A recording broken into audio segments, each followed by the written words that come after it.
kepada pembina apel, hormat, gerak, tegak, gerak. Apel pagi siap dilaksanakan.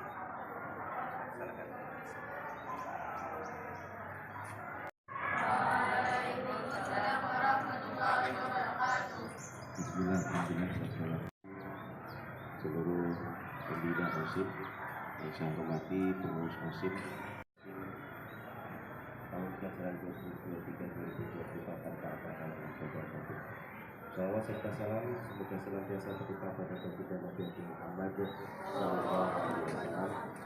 Semoga kalian posisi istirahatnya pun artinya lebih besar lagi. Peningkatan kedisiplinan dan tata tertib untuk hari ini yaitu terkait dengan penguatan program keagamaan.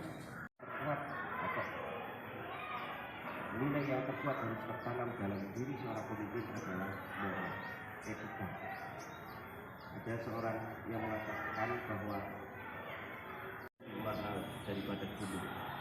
Artinya apa? Akhlak, moral, etika itu adalah sesuatu yang sangat penting. Sepandai apapun orang, tapi kalau moralitasnya rendah, jadi calon-calon pemimpin yang berkarakter, beretika yang baik, memiliki sopan santun dan memiliki moralitas yang akan kita sampai dalam setengah dua atau jam 12 sampai Pimpin apel, hormat, gerak, tegak, gerak. Memiliki tata krama yang baik tentu akan bisa menimbulkan suasana yang baik di lingkungan madrasah. Guru BK nggak kesel boleh balik lagi, pembina OSIS tidak kesel boleh bagi mahasiswa mahasiswa karena semua sudah punya tata krama yang baik. Tapi ini ternyata baru impian saja, belum bisa terrealisir. Ya, lanjut. Nah, ini apa? Attitude change everything. Tahu kan ya? Attitude mengubah segalanya. Apa attitude tata karma? Sikap kita ketika bergaul akan bisa mengubah segalanya. Ya. Bagaimana sikap yang harus kita munculkan agar seseorang itu berhasil dalam pergaulan, dalam tata krama? Ya, ini hanya tambahan saja, tidak akan saya fokuskan karena tata kramanya nanti akan kita bahas di pada tata krama dalam berorganisasi. Tapi sedikit kita singgung. Agar kita berhasil dalam pergaulan, seseorang harus memiliki percaya diri yang tinggi, penguasaan diri, tidak cepat marah, tidak cepat emosi, sabaran. Kemudian bahasa tubuh kita, lalu kesan pertama yang dimaksud dengan bahasa tubuh itu bisa kamu paham.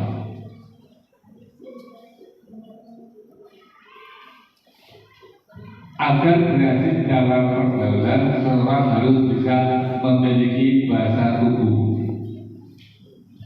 Bahasa tubuh, kok macam-macam pengendali nilai bahasa tubuh. Oke, bahasa tubuh itu yang sebenarnya. Kadang kita bisa berkomunikasi dengan orang lain tanpa harus dengan menggunakan kata-kata. Tapi dengan bahasa tubuh kita, kita yang semangat, kita yang selalu siap, kita yang selalu merunduk. Ketika kita sedang berjalan, kita tegap. Ini adalah salah satu bahasa tubuh. Nah, ini bahasa tubuh anak-anak kita sudah mulai kelihatan. Kasih ngantuk.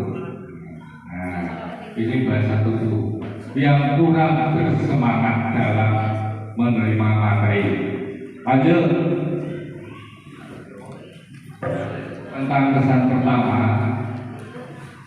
Ini langsung saja, nggak penting. Nah, ini mungkin pernah saya munculkan. Menurut kalian, ini memiliki tata krama yang baik atau tidak? Bagaimana kesan pertama Anda? Tidak baik. Tidak baik. Tidak baik. Yang pertama adalah tidak baik, dan satunya lagi tidak pantas dicontoh. Coba kira-kira identifikasikan satu masalah saja mengapa tampilan ini kesan pertamanya adalah tidak pantas dicontoh. Apa sebabnya tidak pantas dicontoh?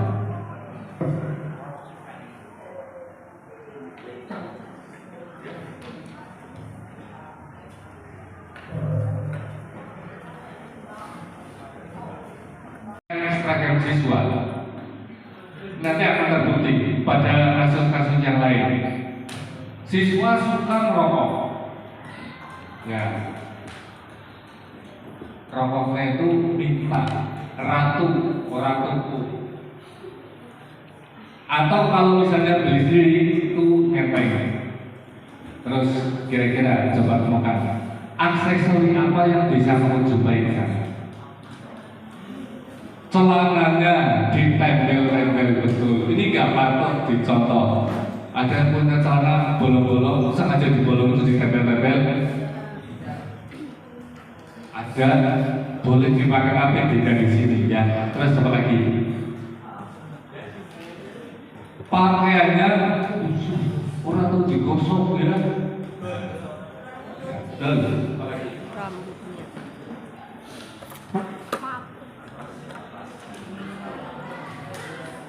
Ya, rambutnya berantakan itu, nggak pernah disisir. Nah, ini mohon maaf ya, terutama pada anak putra, jangan ada yang tersinggung. Dan diinjak betul ya, memang sepatunya kalau diinjak bagaimana? Dia dikalungkan, ya nggak mungkin. Tapi dipakai tidak benar. Bagian belakangnya itu tidak dipasang, diinjak bagian belakang. Terus apa lagi?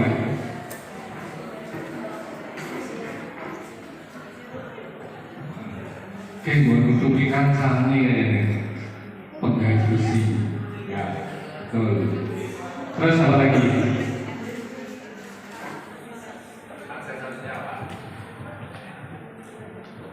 Aksesorisnya berlebihan, gimana itu?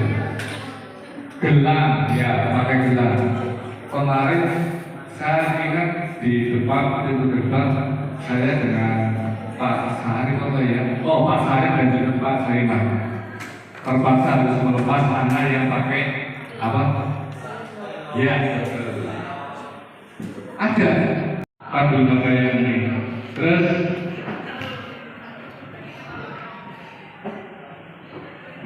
jumpai anak yang semacam ini tadi sudah menimbulkan atau sudah memberikan tanggapan.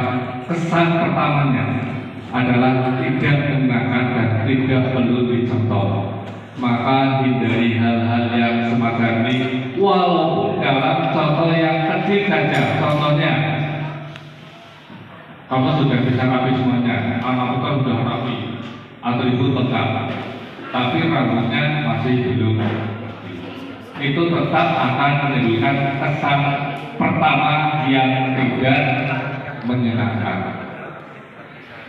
Anak putri kemarin sudah banyak yang saya lihat yang menggunakan jilbab yang tidak sesuai dengan ketentuan. Intinya dalam hal tata krama dan etika, saya yakin dan keyakinan saya ini adalah mengandung sebuah harapan yang pasti.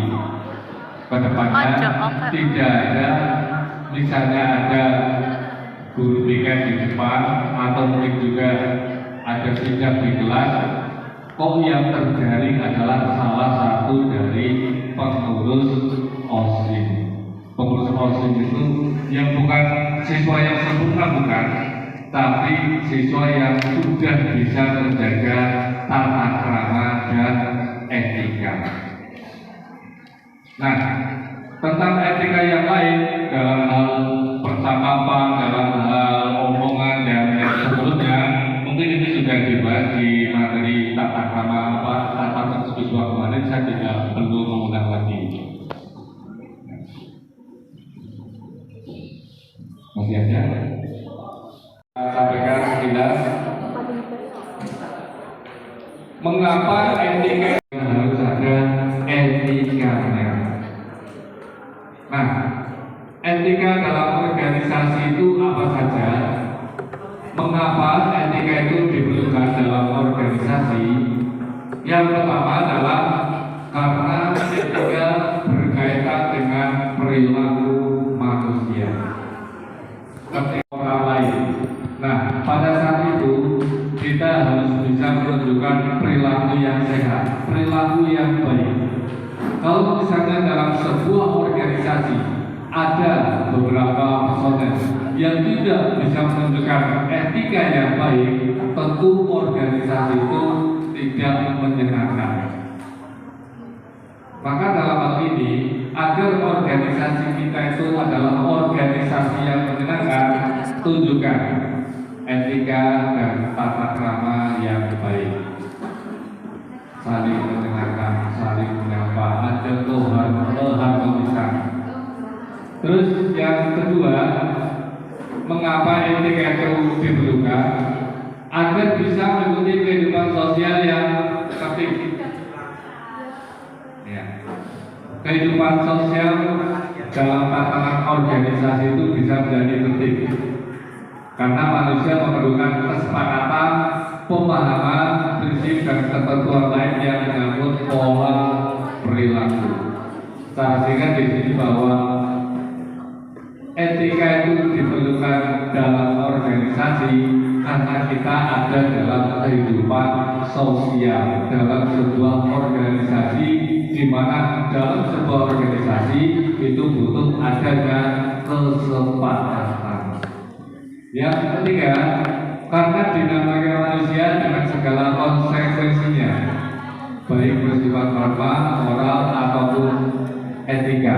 Nah, kalau saya di sini katakan dinamika manusia, apa yang dimaksud dengan dinamika manusia? Dinamika manusia itu selalu mengalami perubahan. Etika organisasi zaman dulu mungkin jauh sekali berbeda dengan etika organisasi zaman sekarang. Apalagi sekarang sejak maraknya teknologi informasi, media IT dan seterusnya, orang gampang sekali memberikan sebuah kritikan yang kadang-kadang kritikan itu sedikit banyak merugikan ataupun menyinggung orang lain. Tapi dulu dinamika semacam itu belum muncul. Artinya seorang pemimpin itu betul-betul masih dihargai sebagai seorang yang dituakan.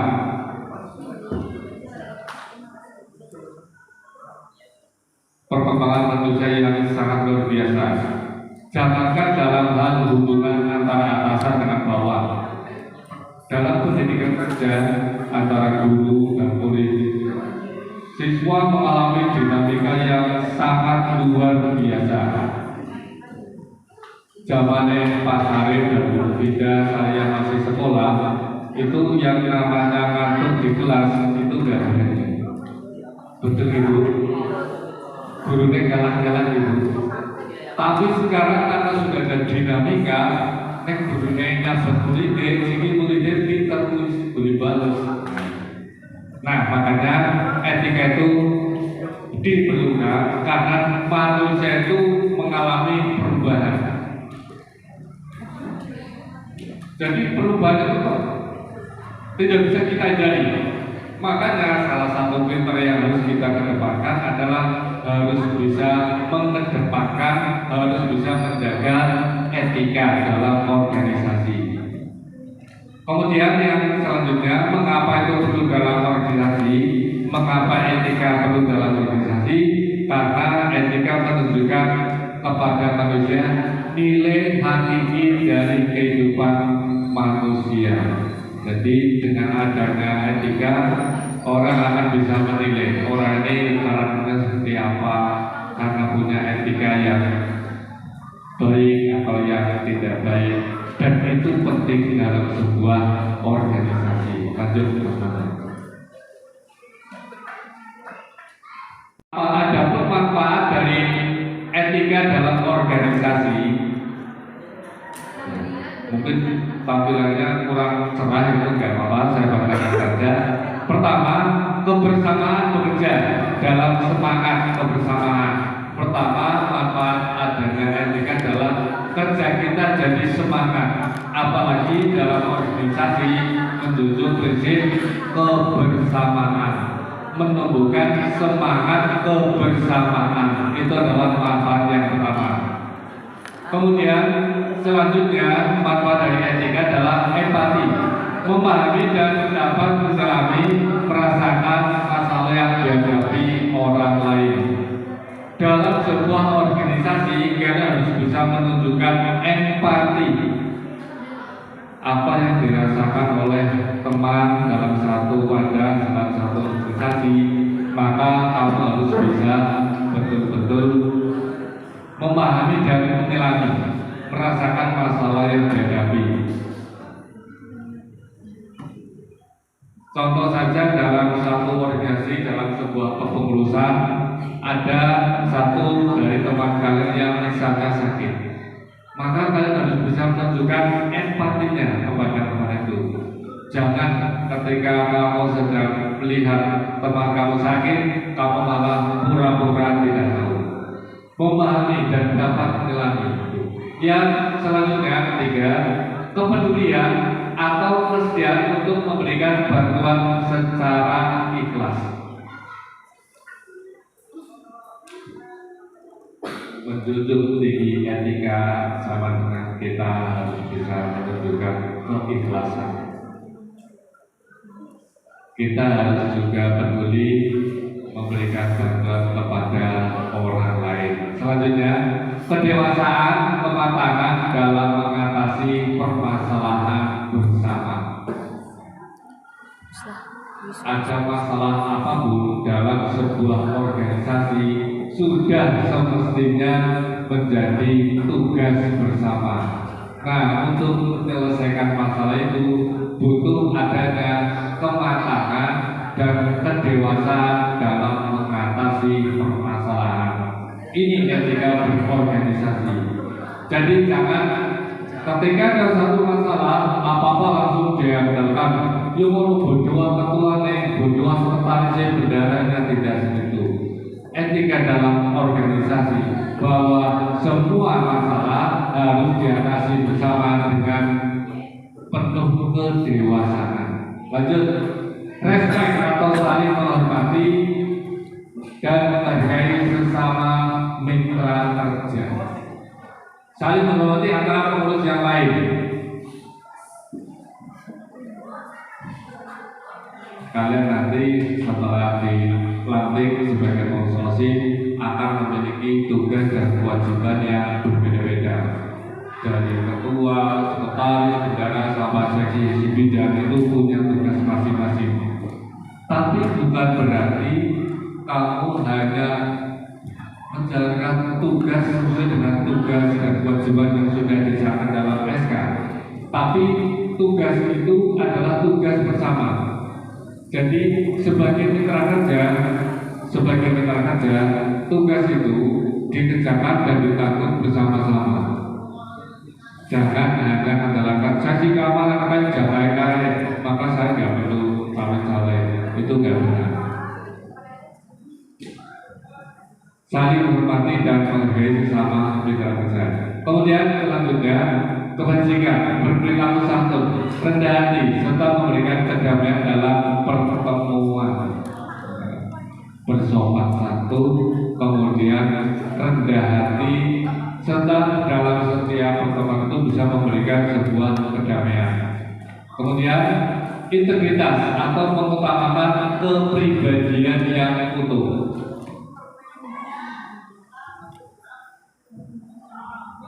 Selanjutnya, inovatif, kreatif dalam menciptakan gagasan dan tindakan yang baru. Sebagai pengurus OSIS, kami punya inovasi yang bisa memungkinkan organisasi madrasah ini semakin maju. Inovasi apa saja yang muncul nanti bisa digodok bersama dalam rencana kerja, serta yang namanya program kerja itu nanti harus betul-betul bisa kreatif supaya tidak ajuk-ajuk itu terus, tapi ada inovasinya dan ada kreativitas yang baru. Kemudian keunggulan kamilan dalam gagasan dan karya yang lebih baik dari yang terbaik, bisa menjadi best of the best.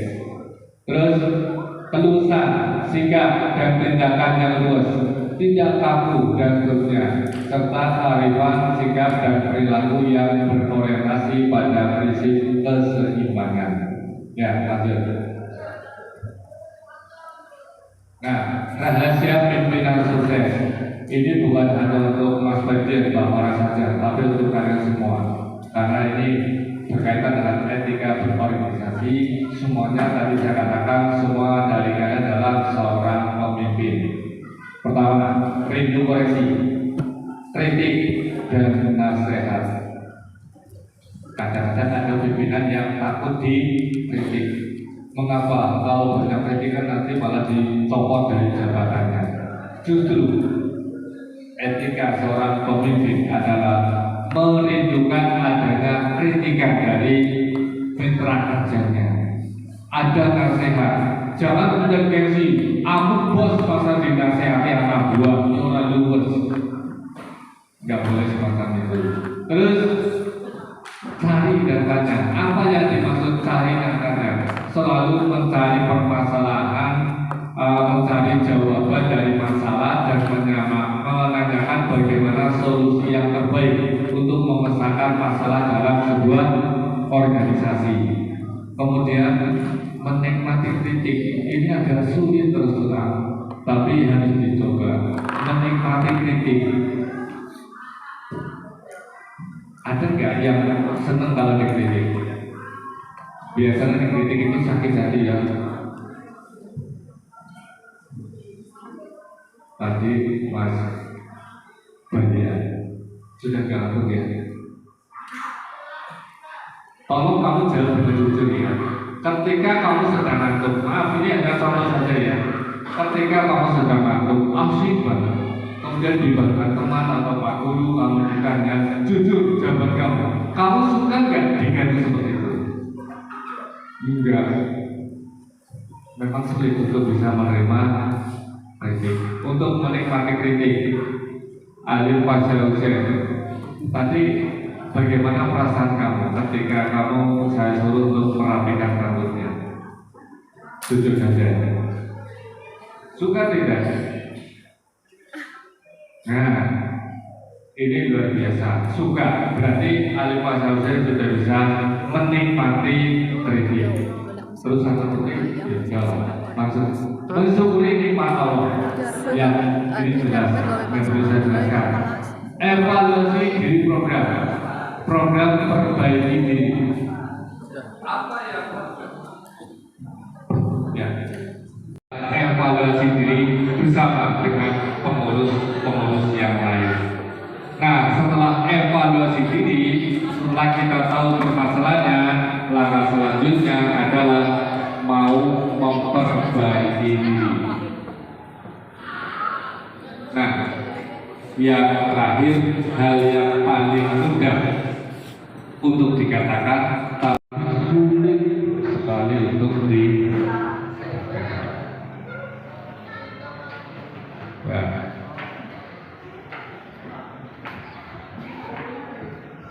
coba lagi tanya ke Mbak Mega.